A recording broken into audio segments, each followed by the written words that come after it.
આના ઉપર અમે શ્વાસ ઉપર મંત્ર આપીએ. શ્વાસ છે ભગવાન છે. શ્વાસને ઓળખો. એક હેલીમાં સંતો હેલી ગઈ, હેલી કે આવન જાવન ને હેલી તમે ઓળખો. હેલી એટલે સુરતા. સુરતાને કીધું તું આવે જરા ને ઓળખી લે. કે સુરતાને આને તું ઓળખ તો તારે બીજે દોડવું નહીં પડે. ભગવાન અંદર બેઠો. આ શ્વાસને ઓળખો તો તમારું બધું ઓળખી જાય. એટલે પછી એને પસ્તાવો થયો. એમ આપણે પણ જેટલા શ્વાસ તમારા ગુરુ નહીં મળે ને ત્યાં સુધી તમારા શ્વાસના બધાના કોલસા થાય એટલે તમારા મારા સમજાણું. માઠું ના લગાડજો કોઈ. જ્યાં સુધી તમને ગુરુ ન મળે ને ત્યાં સુધી જેટલા તમારા શ્વાસ જાય ને બાતલ જાય બધા કોલસા બનાવી દે. આની એક એક શ્વાસની કિંમત છે. મૂડી છે, મૂડી તમારી.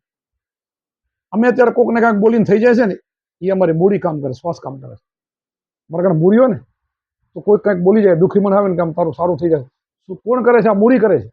આ શ્વાસની મૂડી અમારી અંદર ભરી છે ને મૂડી શ્વાસની ભરી. અમે એક એક શ્વાસથી રટણ કરીએ છીએ. એક શ્વાસનું મૂલ્ય કેટલું? 3 લોક. તમે પહેલા કહી ગયો ને, પાતાળ લોક, મૃત્યુ લોક ને સ્વર્ગ લોક. ત્રણે ભેગા કરે તો ગુરુના શબ્દને તોલે ના આવે. તો શબ્દ છે શ્વાસ છે. ગુરુ શબ્દ છે ને શ્વાસ. શ્વાસ અને ઉશ્વાસ. એક શ્વાસ જાય અને શ્વાસ કહેવાય ને ઉતરે ને ઉશ્વાસ કહેવાય. આના ઉપર ગુરુનો મંત્ર, એના ઉપર સુરતાને જોઈન્ટ કરવાની, એના ઉપર મનને એકાગ્ર કરવાનું. આ મનનો ખીલો છે ને એ છે. એનાથી મન પવિત્ર બને, માણસ પવિત્ર બને. કામ, ક્રોધ, લોભ, મોહ બધા નષ્ટ થાય. આપણા શબ્દ સ્પર્શ, શબ્દ સ્પર્શ, રૂપ, રસ ને ગંધ વિષયો 5 છે એ કાબૂમાં આવે. માણસ પવિત્ર બને, હૃદય પવિત્ર બને. એટલે બધે જ એને ભગવાન દેખાય. બીજું કાંઈ દેખાય જ નહીં. મારામાં છે ને એવો ભગવાન તમારામાં છે. જુદો નથી ને મારામાં. તો હું તમને દુઃખ ના આપી શકું. મારી અંદર ભગવાન છે ને મને તમારી અંદર ખબર પડે તો હું તમને ક્યારે દુઃખ તમારું ગુનું ન કરી શકું, ખરાબ ન કરી શકું, દુઃખ ના આપી શકું. કારણ કે હું મારા ભગવાનને દુઃખી કરું છું ને એટલે શાંતિ વાત એમાં બની જાય. આપણે તો સ્વાર્થમાંથી ઝટકા મારતા. હમણાં ક્રોધની વાત કરીને ક્રોધ આવી જાય તકલીફ વાત નીકળે. ક્રોધ ખરાબ વસ્તુ છે ને પણ આ ક્રોધને કાઢવા માટે આ ગુરુ છે. આ ગુરુની ચાવી છે. આ જો અમે એવા જ હતા, જો અમારો ક્રોધ નીકળી ગયા ને આ બધી સમાજ નામે શિષ્યો બનાવી છે. બધાને હાથ મૂકી પ્રેમથી, બધા દીકરા દીકરીઓ, બધા છોકરા મારા. બોલો, મારે ગુરુ પૂર્ણિમા આવે ને તો મને ઘણા મારા ઘરના કે તમારે કાકી થાય એને શું હાથ ફેરતા હશો? પણ મારે કાકી નથી દેખાતી તો શું કરું? મને કાંઈ દેખાય નહીં તો શું કરું? હા, મને કાંઈ દેખાય નહીં તો શું કરું? કોઈ બી અમારે ગઢવીની બાઈ મોટા મોટા આવે ને નમવા જવું ને મારા હાથ મુકાઈ જાય. બોલો, મને ઘણા ઠપકો આપે. મેં બોલો હું સીટ ઉપર બેઠો છું, મને બધા ભગવાન દેખાય અને મારા શરણે આવે, ઊંચો છું, મને ગાદી આપી છે તો મારો એક ફરજ તો મને ને. ગુરુ પૂર્ણિમા એ મારો મોટો તહેવાર છે.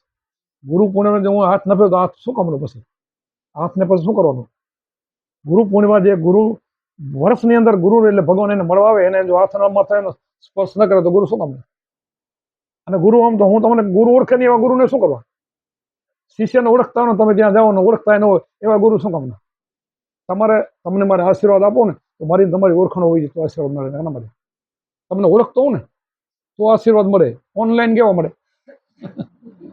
અત્યારે બધા મોટા મોટા આસારામ ને બધા ને 7-7, 5-5, 10-10 લાખ રૂપિયા લાખ શિષ્યો ને એને આશીર્વાદ કેવા મળે? ઓળખતો જ નથી. નજર ના મળે ત્યાં સુધી આશીર્વાદ ના લાગે. હું તમને ઓળખું છું ને અને તમે કહો મને દુઃખ છે તો તમારું મટી જાય તો જ મળે. એવું નહીં. અથવા એકવાર જોયેલો ને એ માણસનો ફોન આવે ને તોય બોલે ને કે તારું મટી જાય. એને ઓળખે છે ને તાર એનો થઈ જાય. ઓળખાણ હોય તો મટે. એટલે અમે એટલા માટે મેં 2000 શિષ્યો બનાવી પછી બંધ કર્યા. પછી આ પોતરા વધી ગયા તોય મારે ઘણા શિષ્યો નતા બનાવવાના. બસ આપણે આટલું ઓળખીને એટલા જ રાખવા. એનું જેટલા છે એટલાનું કલ્યાણ થઈ જવું જોઈએ. આપણે શેરલાનું કલ્યાણ તો કરવું પડે ને. ખાલી શિષ્ય છે ને માટે બનાવવાના? અહીંયા આવીને તમે સોફા પર બેહાવો ને આરતી ઉતારો ને ખવડાવો ને એટલા માટે બનાવવાના ન હોય. તમારો ઉદ્ધાર કરવો જોઈએ. ઉદ્ધાર કરવા માટે ગુરુ છે. એટલે ગુરુ કમ કૂંચી સર્વેથી ઊંચી ખોલ્યા 10મા હતા. ગુરુની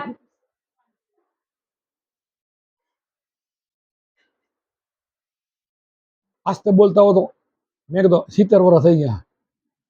આની આ ઢબ છે, હવે શું સુધારો થાય? ઉતાવળે બોલી એમાં તમને ફાયદો. હા, મેં કીધું તમને જો ઉતાવળે બોલો ને તમને ફાયદો કે હું 20 મિનિટમાં પોણા કલાકનું બોલી નાખું, તમને ફાયદો નહીં? કેટલી વાતો મળી જાય. અને ધીમે ધીમે બોલીએ તો કેટલી બે ટૂચકા જ મળે. તમને આમ ઝડપથી બોલીએ કેટલું મળી જાય. વરીને તો 12 મહિના પછી મળી જાય. ના આવશે. તમારો બધાનો ભાવ છે ને અને આ શરીરને બીજું શું કરવાનું? એ જ કરવાનું. પણ એમ વચન નથી એવું. કારણ કે હવે કેટલા 6 થી 7 હજાર અમારે રોજ 2-4 શિષ્યો તો જન્મ